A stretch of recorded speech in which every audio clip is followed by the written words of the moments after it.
안녕하십니까. 신인균의 군사TV 디펜스 브리핑 시간입니다. 오늘도 역시 전세계 각종 군사 안보, 국방, 무기 관련한 소식 중에 중요한 소식 간추려서 브리핑 해드리겠습니다. 첫 번째 소식입니다. 최근 히말라야 일대에서 중국과 일촉즉발의 긴장 상태에 있는 인도가 호주와 상호 군수 지원 협정을 체결하고 대중국 포위망 강화에 나섰다는 소식입니다. 인도 총리실은 4일 보도자료를 통해서 나렌드라 모디 총리가 스캇 모리슨 호주 총리와 화상 정상회담을 갖고 상호 군수지원 협정을 체결했다고 밝혔습니다. 모디 총리는 우리는 민주주의 가치와 법치, 자유, 국제기관에 대한 존중을 공유하는 나라라면서 지금 이것들이 도전받고 있고 이 때문에 우리는 협력을 강화해야 한다라고 밝히며 이번 협정의 배경을 설명했습니다. 호주 모리슨 총리 역시 이제 우리 관계가 더 넓고 깊어질 때가 됐다라면서 양국 간 더 많은 군사협력 관계 강화를 시사했습니다. 이번 회담에 따라 양국은 쌍방의 군사기지를 이용할 수 있게 됐는데요. 호주는 인도군 함정과 항공기의 보급과 정비를 지원하고 인도 역시 호주군 전력의 보급과 정비를 지원하는 상호 군수지원 체계를 갖추게 됐습니다. 이 밖에도 인도와 호주는 쌍방 연합 군사훈련도 확대하기로 했는데요. 인도가 호주와 손을 잡고 미국의 대중국 포위망에 본격적으로 협력하는 모양새라 주목됩니다. 자, 지금 이제 화상회의를 합니다. 화상 정상회담. 야, 이거 우리도 좀 이런 거 자주 했으면 좋겠는데, 자, 여기 이제 실제 화상회담 하고 있는 모습이고, 모디 총리예요. 여기 이제 모리슨 호주 총리고 저렇게 화상으로 지금 회의하고 있습니다. 참, 야, 21세기답습니다. 자, 그런데 이 내용은 뭐냐? 상호 군수지원 협정 체결하자 이건데 이 지금 뭐 군수지원 협정 체결하기 위해서 지금 갑자기 화상으로 지금 하겠습니까? 아니죠. 제가 봤을 때는 이 카라코름 산맥 일대 라다크 지방 이 지역에서 인도하고 중국하고 지금 완전히 지금 긴장 상태에 있지 않습니까? 그러니까 어떤 일이 지금 벌어질지 모르니까 인도가 국제적으로 자기 편들 지금 막 끌어들여서 만들고 있는 중이죠. 그래서 인도의 싱 국방부 장관이 프랑스에 전화해서 프랑스 국방부 장관하고 통화하고 전화 통화했죠. 그래서 라팔 전투기 빨리 줘 이제 이렇게 통화하고 했던 것도 다 이런 맥락입니다. 혹시 전쟁을 할지도 모르기 때문에 내 편들 많이 만들어 놔야 되죠. 특히나 지금 미국은 과거 태평양 전략이라고 했는데 이제는 인도 태평양 전략이라고 하고 있습니다. 태평양 인도 전략이 아니고 인도 태평양 전략. 그래서 인도를 미국 편에 끌어들이기 위해서 굉장히 공을 들이고 있죠. 왜? 인도가 지금 보시다시피 중국하고 아주 많은 긴 국경을 마주하고 있으면서 긴장 관계에 있기 때문에 그렇습니다. 그래서 지금 이제 이 모습은 모디 총리가 나 너희들하고 같은 편이야. 그러니까 이제 이 인도 태평양 전략의 중심축 중에 굉장히 중요한 나라가 호주 아닙니까? 거의 뭐 미국과 일심동체로 이렇게 전략을 구성하고 훈련을 하고 전략을 투사하고 뭐 이런 그런 상황이 있죠. 사실 뭐 호주의 인구나 국위나 이런 걸 봤을 때 저 정도 군사력을 가질 이유가 없는데 미국과 보조를 맞추기 위해서 아주 많은 좀 규모 이상의 그런 전력들을 갖추고 실제 전쟁도 계속 미국과 함께 수행을 합니다. 자, 그래서 이 모디 총리가 호주에게 나 네 편이잖아. 내가 지금 혹시 전쟁하게 되면 우리 편 확실하게 들어줘야 돼. 이제 이거거든요. 자, 이래서 미국의 대중국 포위 전략이 아주 이제 깊게 들어가고 있는데 문제는 이제 상호 군수 지원 협정을 체결하면 사실은 전쟁이 발생했을 때 탄약이나 이런 것들 모자랄 수 있습니다. 포탄, 미사일, 탄약 이런 것들 니들이 가지고 있는 거 내가 전쟁하고 있으니까 좀 갖다 줘.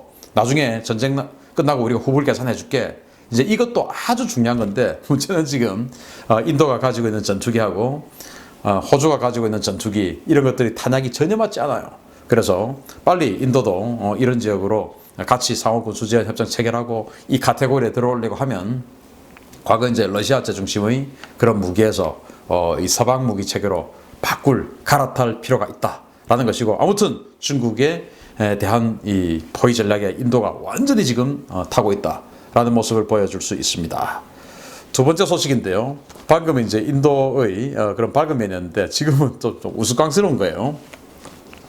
이른바 테자스 사태로 인도 공군 참모총장이 국방장관에게 항명하는 초유의 사태가 벌어진 가운데 이번에는 테자스 전투기의 쌍발형이 항공모함용으로 개발된다는 소식입니다.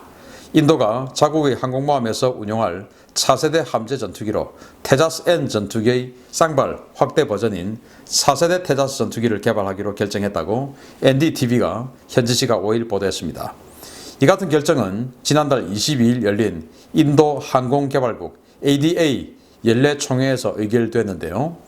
라즈나트 싱 국방부 장관이 주재한 이번 총회에서 테자스 전투기의 쌍발 확대형을 개발해 4세대 함재 전투기로 사용하는 방안이 확정됐습니다. 인도는 약 700에서 800억 루피, 즉 한화 한 1조 1천억에서 1조 3천억 원 가량의 예산을 투입해서 6년 이내 첫 비행, 10년 이내 작전 배치하는 방안을 목표로 4세대 전투기를 개발할 계획입니다. 이 전투기는 기존 테자스 전투기의 엔진을 1개에서 2개로 늘리고 스키 점프대를 이용해 발진하며 어레스팅 와이어로 착함하는 방식이 될 예정인데요. 전체적으로 미 해군의 F-18EF 슈퍼 호넷의 성능과 특성을 벤치마킹하게 될 것이라고 인도군 당국은 밝혔습니다. 이 같은 전투기 개발 계획은 당초 57대의 슈퍼 호넷을 구입해서 차세대 항공모함에 배치하려던 구상을 국산 전투기로 대체하는 것인데요. 인도의 과도한 국뽕이 군사력을 회복 불가능한 상태까지 망가뜨리고 있다는 평가입니다. 지금 이게 이제 CG인데 뭐 이렇게 될지 안 될지 모르겠으나 딱 봐도 그냥 뭐 유로파이터 같아요. 유로파이터하고 너무 완전히 똑같이 생겼습니다. 그리고 유로파이터보다 조금 더 진부한 것이 여기에 마치 F-16 같이 생긴 이 컨포멀 탱크를 또 얹어놨어요. 그래서 이제 항속거리도 더 길게 만들겠다. 자, 이건데 이 테자스 전투기 같은 경우는 404 엔진을 얹었어요. F404 엔진. 그런데 이 슈퍼 호넷하고 비슷하게 하겠다. 그러니까 이제 슈퍼 호넷에 들어가 있는 414 엔진을 2개를 얹겠다. 이제 이건데 이걸 6년 만에 첫 비행하고 10년 만에 전력화하겠다. 그리고 1조 3천억, 최대 1조 3천억 가지고 개발하겠다. 자, 지금 기존에 테자스 있으니까 할 수 있는 거 아니야? 아니죠. 테자스는 엔진이 하나 있는 단발 엔진이에요. 그런데 이건 엔진 지금 2발을 넣으니까 당연히 동체가 더 커지죠. 그러면은 이거는 뭐 전혀 다른 비행기입니다. 아예 새로 설계해야 되는 거예요. 테자스라는 이름만 같이 완전히 새로 개발해야 되는 전투기를 불과 6년 만에 개발 완성하겠다. 그리고 10년 만에 아예 이제 전력 배치하겠다라는 건데 테자스 전투기 개발하는데 30년 걸렸거든요. 30년. 제가 봤을 때 이 정도 새로 한다면 30년 또 걸리지 않겠습니까? 인도 스타일 보면. 그래서 정말 이 슈퍼호넷 그 비크란트 항공모함 거기다가 슈퍼호넷 얹으려고 하고 또 이제 이 차세대 항공모함 만들어서 어레스트 와이어 그리고 이제 착함하고 전자식 사출기로 이함시키고 그래서 슈퍼호넷 도입하자 이제 이렇게 됐는데 갑자기 지금 인도가 야 메이크 인디아 아니냐 우리 국내 생산해야지 국산이 좋잖아 이제 이렇게 해가지고 지금 테자스 전투기 추가 생산에 114대 공군에 114대 외국산 전투기 도입하려는 거 취소 테자스 2 해 이러니까 이제 공군참모총장이 발끈해가지고 싫어 그거 안 해 우리는 그건 별개야 우리는 따로 할 거야 그리고 입찰 공고를 내버렸습니다. 자 이제 해군 참모총장은 어떻게 나올지 야 과연 이게 지금 비크란트 항공모함 지금 이제 곧 나오는데 여기에 지금 사용을 해야 되는데 이거 언제 하겠습니까? 비크란트 퇴역할 때쯤 나오지 않을까 싶습니다. 그리고 그 시대에는 이미 6세대 전투기 막 7세대 날아다니는 그 시기에 이런 거 또 이렇게 진짜 유로파이터처럼 정말 잘 나올지도 모르겠습니다만은 어쨌든 30년 40년 또 걸리지 않을까 싶습니다. 과도한 국뽕 조심해야 됩니다. 세 번째 소식입니다. 바이러스 사태로 국내외에서 극구 반대했지만 결국 6월 24일 개최로 최종 확정된 러시아의 75주년 전승절 기념식에 중국군이 참여한다는 소식입니다. 바이러스 파티가 될 전망입니다. 러시아 대통령궁은 현지 시각 4일 오는 24일로 확정된 75주년 전승절 기념식 행사를 예정대로 진행할 것이며 옛 소련 연방에서 갈라져 나간 독립국가연합 CIS 소속 국가 정상들만 초대할 것이라고 밝혔습니다. 당초 푸틴 대통령은 올해 개헌투표를 통해서 자신의 종신 임기를 확정하고 5월 9일에 사상 최대 규모의 열병식을 거행해서 자신의 위상을 과시할 계획이었는데요. 바이러스 사태로 행사 취소 여론이 거세지자 의회 표결을 거쳐서 6월 24일로 행사일을 변경한 바 있습니다. 푸틴 대통령은 사상 최대 규모로 치러질 이번 행사에 문재인 대통령을 비롯해 도널드 트럼프 미국 대통령, 아베 신조 일본 총리, 시진핑 중국 국가주석, 김정은 등 세계 주요 정상들을 대거 초청하면서 자신의 위상을 과시할 계획이었는데요. 바이러스 사태가 모든 것을 망쳐놓았습니다. 드미트리 페스코프 크레물린궁 대변인은 이번 전승절 기념일에 어떤 나라들이 초대받았느냐라는 기자들의 질문에 중국과 옛 독립국가연합 CIS 소속 정상들만 초대했다고 밝혔는데요. 러시아의 초청과 무관하게 중국이 뜬금없이 이번 열병식에 인민해방군 의장대를 보낼 의향이 있다라고 밝히고 나와 주목됩니다. 중국 황구시보의 영문판 글로벌타임스는 지난 3일 러시아의 이번 열병식에 인민해방군 의장대가 참가할 가능성이 아주 높다라고 보도를 했는데요. 푸틴의 장치를 바이러스 때문에 다 망쳐놓고 거기에 병력을 보내 퍼레이드를 하겠다는 중국, 정말 푸틴의 심기를 제대로 긁는 모양새입니다. 자, 독일이 이제 항복했던 게 5월 9일입니다. 그래서 그게 이제 전승절이라고 하고, 올해가 이제 독일 항복한 지 75년 됐으니까 꺾어지는 해라서 제법 크게 하려고 했어요. 또 이걸 기념해서 사실은 이제 푸틴 대통령은 속내가 다 있었죠. 뭐냐면은 개헌을 통해서 자신의 종신 집권 이 기반을 닦아 놓으려고 했는데, 아니 뭐 코로나19 이것 때문에, 우한 바이러스 이것 때문에 국민 투표를 못 하게 됐지 않습니까? 사람 많이 모이는 거 안 되니까. 그리고 여론이 악화됐어요. 그래서 이 투표가 연기됐어요. 그래서 자신의 종신 집권 이게 아직 결정나지 않은 겁니다. 그리고 여론도 너무너무 나빠졌어요.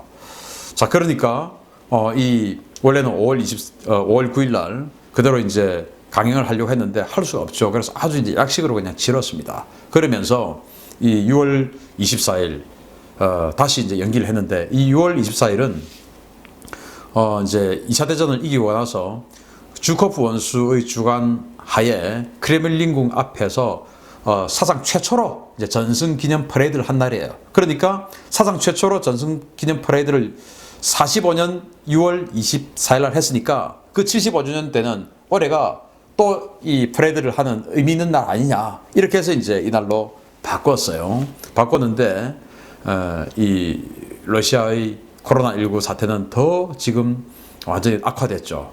지금 이 방송을 해드리는 이 시점에서 러시아의 코로나 확진자는 44만 명이 넘었습니다. 그리고 6월 4일 당일날만 러시아에 8,831명의 코로나 확진자가 새로 발병됐어요. 그리고 사망자가 5,384명입니다. 그리고 이 행사를 해야 되는 모스크바에만 18만 9,214명이 코로나 발병을 했습니다. 야, 이거 겁나서 가겠습니까? 안 올 것 같으니까 초청 안 하는 것이죠. CIS 얘기는 이제 올 것 같으니까 하는 것이고. 자, 이런 와중에 그러면은 이렇게 자신의 종신집권 이 행사 망친 게 뭡니까? 코로나19 아닙니까? 중국이 그거 숨기고 있고 팬데믹 숨기고 이렇게 하다 보니까 트럼프 대통령 완전히 빡친 거죠. 여기다가 지금 이런 거 보내주겠다고 하니까 뭐 기분 좋을 리가 있겠습니까? 그리고 이제 사실 이 군사 퍼레이드 보시면 저는 뭐 이 군사 퍼레이드 측면에서는 전 세계에서 이 중국 퍼레이드가 제일 멋있다라고 생각해요. 퍼레이드 측면에서. 왜? 여기는 정말 뭐 인간 이하의 어떤 그 과학적인 어떤 행위들을 통해서 줄을 갖다가 어마어마하게 맞춰버리지 않습니까? 뭐 체형, 어떤 어깨 높이, 코 높이, 가슴 높이, 뭐 모든 걸 다 맞춰서 짝짝짝짝 맞춰버리기 때문에 이 기계적인 군사 퍼레이드 입장에서는 사실은 중국 의장대가 세계 최고예요. 러시아도 이 공산사회주의 국가였지만 이 정도 각이 안 나옵니다. 여기 딱 왔다 그러면은 러시아 뭐야 이 당나라 군대야 이제 이렇게 될 수 있거든요. 그래서 사실 달갑지 않아요. 이런 팀들 오면. 거기다가 사실은 중국이 자신의 종신집권 망쳤지 않습니까? 그래서 병 주고 약 주고. 그런데 병 주고 병 주고죠. 따지고 보면. 아무튼 푸틴 러시아 대통령이 이 기회에 중국에게 제대로 빡쳐가지고 회복할 수 없는 감정 딱 가지고 중국과 대척점에 서기를 기대하겠습니다. 마치겠습니다. 감사합니다.